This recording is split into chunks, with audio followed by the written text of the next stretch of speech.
ချိုမို့အတူနဲ့အစ်စ်နဲ့ပဲနီပို့အောင်မှာမှန်ထားလို့ပါကျွန်တော်ပြတဲ့ဒီတီလဝါထုတ်တာပါမြန်မာပြည် FDA ပါပါတယ်ဆိုတဲ့အချိုမို့တွေကိုပါဒါမဟုတ်ပါဘူးအင်ကြီးပါယူရီးယားထုတ်တွေကမှအစ်စ်ဂျပန်ထုတ်တွေကမှဒါအစ်စ်လို့ပြောနေကြလို့ပါ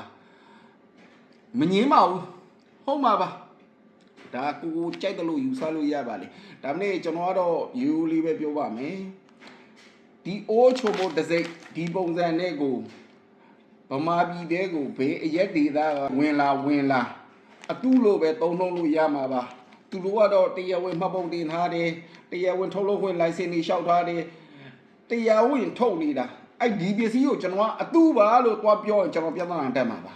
သဘောတရားဗျာဗမာပြည်ထဲမှာကိုကာကိုလာရှိတယ် KFC ရှိတယ်